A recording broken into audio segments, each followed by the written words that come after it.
IB express న్యూస్కి స్వాగతం. సంగారెడ్డి జిల్లా డిడిఎస్ మహిళా సంఘాలకు సంబంధించిన పొదుపుపై విచారణ జరిపేయాలంటూ జిల్లా కలెక్టర్కి వినతి పత్రం అందజేసిన మహిళా సంఘాలు. మరిన్ని వివరాలకు చూస్తూ ఉండండి ఐబీ ఎక్స్ప్రెస్ న్యూస్.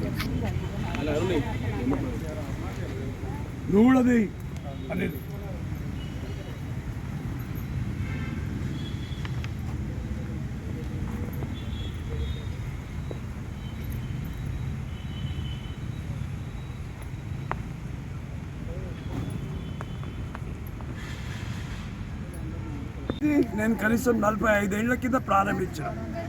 ఏం చేస్తున్నారంటే ఇప్పుడు వీళ్ళు ఈ ఆడోళ్ళందరూ జమ చేసి కనీసం 2-3 వేల ఆడోళ్ళు ఉండే, కనీసం ఒక్కొక్క మనిషి 6-7 వేలు జమ చేసి అన్ని పైసలు వాళ్ళు పెట్టుకున్నారు. మేము ఇయ్యము, మేము లెక్కలు చెప్పమంటున్నాం. తర్వాత డ్వాక్రా పైసలు, ఎస్సీ కార్పొరేషన్ పైసలు, పీడిఎస్ పైసలు సుమారు 15 కోట్లు వచ్చినాయి. అదంతా గ్రామ సంఘాలు. అవి వీళ్ళు ఇస్తలేరు, చెప్తలేరు, లెక్కలు కూడా చెప్తలేరు. బ్యాంకులకి వెళ్ళి అన్నీ తీసుకున్నారు వాళ్ళు. వీళ్ళకి చెప్పకుండానే. మూడోది ఏంటంటే ప్రతి ఊర్లలో మేము అప్పుడే బాలవాడికి భూమి ఇప్పించినాం. దానిలో సంఘం వాళ్ళు చూసుకుంటారు, డిడిఎస్ వాళ్ళు కొద్దిగా పైసలు పెడతారు, వీళ్ళు కొద్దిగా పైసలు పెడతారు, కష్టం అంతా వీళ్ళు చేస్తారు. ఆ భూములన్నీ వాళ్ళు అమ్ముకుంటారు. నిమ్స్కి వెళ్ళి ఇప్పుడు 2.5 కోట్ల చెక్ వచ్చింది, అవి కూడా వాళ్ళు గించుకుంటున్నారు.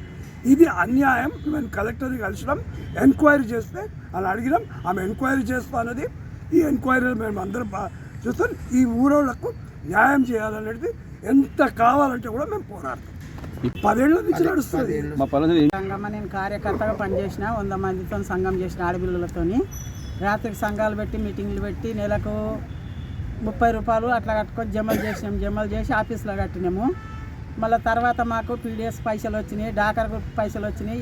లెక్కలు చూపించలేదు. మేము అడిగితే వాళ్ళు ఎంత మీరు మాకు అడిగేది లేదు, మీకు ఇచ్చిన మూలల్లో అట్లా ఇట్లా అని మాట్లాడినారు అన్నమాట. మాకు పీడిఎస్ పైసలు, డాకర్ గ్రూపుల పైసలు, ఇవి బాలవాడి భూములు కొన్నారు అన్ని ఊరల్లో. ఊరి సంఘం కిందికే ఉండాలి, అవి ఎవరు వాడుకోవద్దు, పిల్లలకు ఆ తల్లులకు సంఘంకి ఉండాలి, అది అమ్మొద్దు కొనొద్దు అని చెప్పారు. అయితే అప్పుడు బారన్న ఆఫీస్ ఇచ్చింది, సారన్న సంఘ పొల్లు ఆడపిల్లలు జమ చేసి ఆ భూములు కొన్నాము. ఊరికి 5 ఎకరాలు 6 ఎకరాలు దొరికింది, 7 ఎకరాలు అట్లా దొరికింది. అయితే అది మాకు తెలియకుండానే బెంకులలో మావి కూడా జాయింట్ ఖాతాలు ఉండే, మాకు తెలియకుండా పైసలు తీసేసుకున్నారు, పీడిఎస్ పైసలు అవి.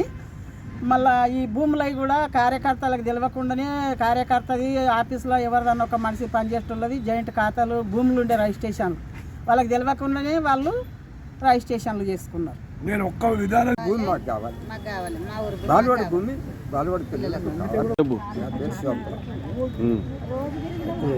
అప్పుడు సంఘం చేసినప్పుడు మరి మేమందరం కొన్ని డబ్బులు ₹1 చేసి జమ కట్టుకొని సంఘాన్ని నడిపించిన తర్వాత మరి కొద్ది రోజులకు మాకు బాలవాడికి భూమి ఇప్పించారు. ఒక ఆఫీస్ కూడా కట్టించారు. కట్టించిన తర్వాత భూమి ఇప్పించిన తర్వాత ఆ భూమికి ఆయన పట్టేదారు ఉమాపతి ఉన్నాడు కాబట్టి ఆ పట్ట చేసినాడే మోసం చేసి పడేసిండు అందరికీ. ఏం మోసం చేసిండంటే ఆయన పట్ట ఆయన పేరు ఉంచుకున్నాడు, ఒక బంజర్ల పిల్లగాని పేరు పట్ట చేసేసిన పోయి 5 ఎకరాలు చేసిన తర్వాత వీళ్ళు పోయిన వాళ్ళు కూడా ఎవరు అంత ఆలోచన చేసుకోలేదు. ఎందుకంటే వీళ్ళు ఆడపిల్లలు కదా, మరి ఆడపిల్లలకు వాళ్ళకి చదువు కూడా రాదు, వాళ్ళకు తెలియదు, వాళ్ళకు అయిందంటే అయింది అనుకున్నారు వాళ్ళకి అంతకి. అది తర్వాత అట్లనే కొద్ది రోజులు జరిగిన తర్వాత వాళ్ళ తర్వాత భూమి ఆయనతో మాకు ఎవరికి తెలియకుండా 5 ఎకరాల భూమి వాళ్ళే అమ్ముకున్నాం. ఒక దినం నాడు గోపాల్ సార్ దగ్గరికి పోయినాం, హోటల్ బేవస్సులో పడ్డాడు, మాతోటి మాట్లాడలేదు.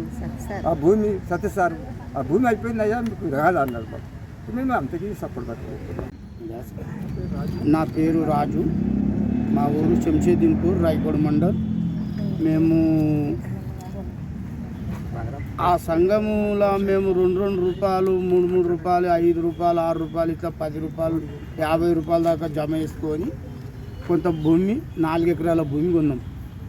కొని రెడ్డి సార్ పేరు చేసినాం.